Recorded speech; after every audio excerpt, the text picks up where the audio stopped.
once again together with Father Tom and Alec.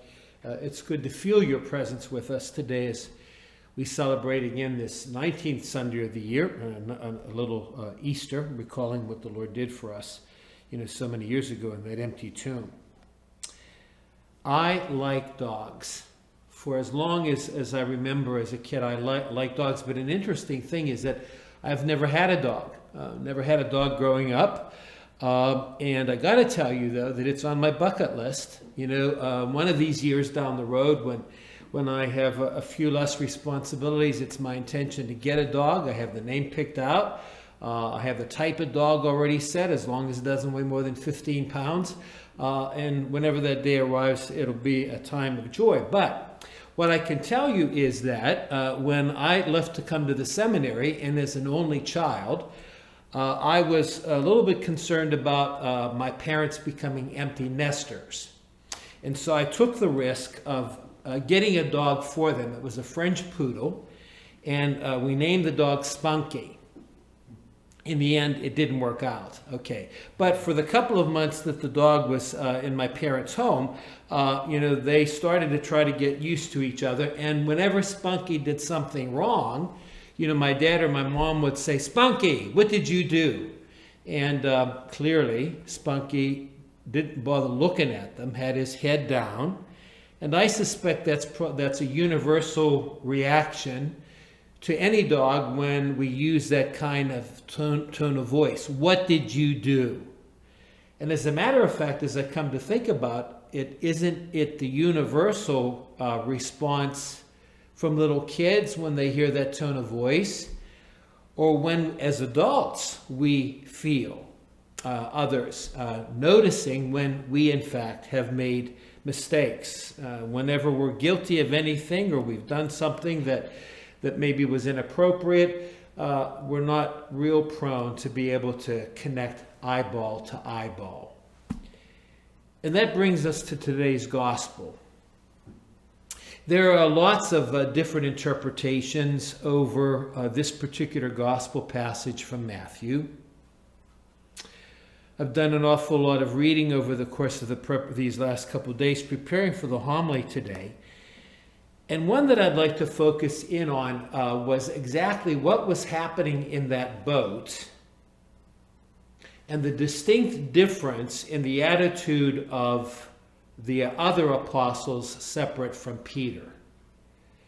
What Matthew tells us is that the other apostles are very much afraid. And when they see Jesus walking on the water in the midst of the storm, they really do cry out. They're looking for some help. They're crying out in fear. And Jesus basically says, "Don't be afraid, it's really me." And then all of a sudden, Peter chirps up. And once again, Matthew doesn't give us any indication that Peter's afraid. As a matter of fact, he gives us the impression of that part of Peter's personality that we see so oftentimes in the Gospels. Sometimes he's impetuous. Sometimes he's pulling rank, wanting the other apostles to know how important he is. Sometimes he's way too self-confident, even to the point of being cocky. And I like to suggest that's where we find him here.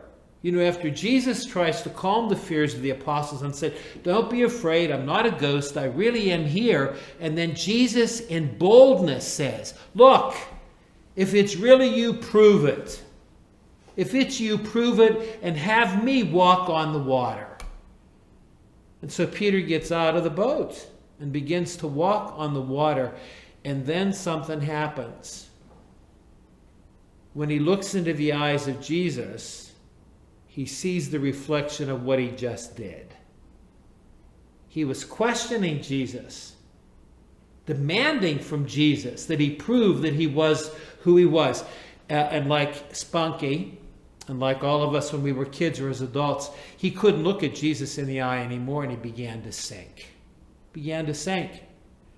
Because he was drowning in his own pride. He was drowning in his own guilt and in his own regret. And it was only when Jesus called again for him to look in his eyes that he began to get a hold of himself and began to see himself truly as he was.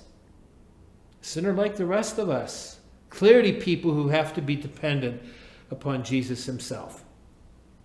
Seems to me there's a lot that I can learn from this particular gospel, and I think that many of you can as well too. You know, we talked a little bit at the very beginning of this Mass about the same kind of storms that we may be experiencing in our lives. You know, maybe we've experienced a betrayal that's pretty hard to let go of. You know, maybe we've experienced, because of the COVID-19, maybe a loss of job. Perhaps a friend has, in fact, stabbed us in the back. Maybe we find ourselves filled with a great deal of fear and uncertainty. Maybe some of us are feeling despondent, maybe even moving to the point of depression and despair. And what can happen in all of those experiences is that we can become so involved with whatever's going on in our lives that we fail to look outward, and especially as a people of faith, that we don't look outward to take a look into the eyes of Jesus. And that's where you and I can learn from Peter in today's gospel. You know, once he realized, when he looked into the eyes of Jesus and saw the reflection of what he just did, there was a defining moment when he would either drown in his own pride and his own self-confidence, or when he would choose to look into the eyes of Jesus and see compassion, love, strength, and the promise to remain with him always.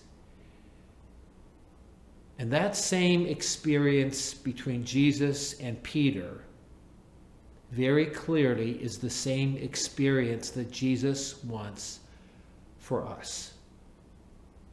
Whatever it is that we're feeling at this moment, betrayal, anger, despondency, despair, depression, whatever it might be, the Lord is inviting us to do what he invited Peter to do on those choppy waters of life, to look into his eyes and to see the promise that we are never, ever, ever, ever alone.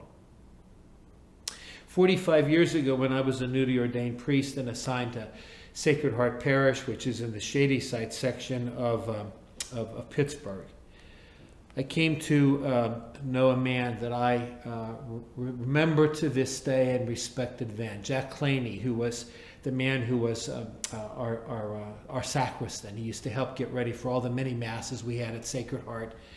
And he was always there to try to be of help to all of us when we were getting ready for other events. And I remember one particular moment when I was getting ready to do a wedding rehearsal.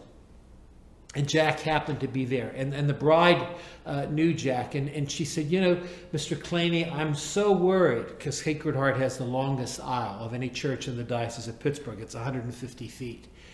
And she said, Mr. Claney, I'm really afraid. You know, I'm really afraid that tomorrow, when I'm walking down the aisle with my dad, I'm afraid I'm going to trip and fall. And Jack Claney said, let me tell you something. Let me give you a piece of advice. Look down the end of that aisle and take a look at that crucifix that's just the opposite. And as you're walking down that aisle, you look into the eyes of Jesus, and I guarantee you, there's no way in the world that you can fall. Jack Claney was giving more than a piece of advice about a wedding march. From the depth of his faith, he was giving us the opportunity to learn the same kind of lesson that Peter learned from Jesus. Let's avail ourselves to learn the lesson.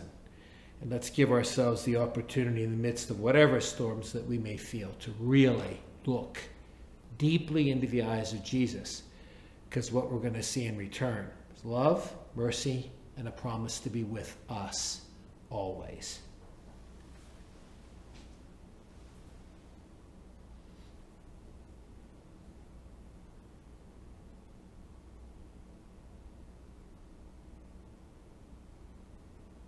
And now in response to the power of God's word, we proudly profess our creed.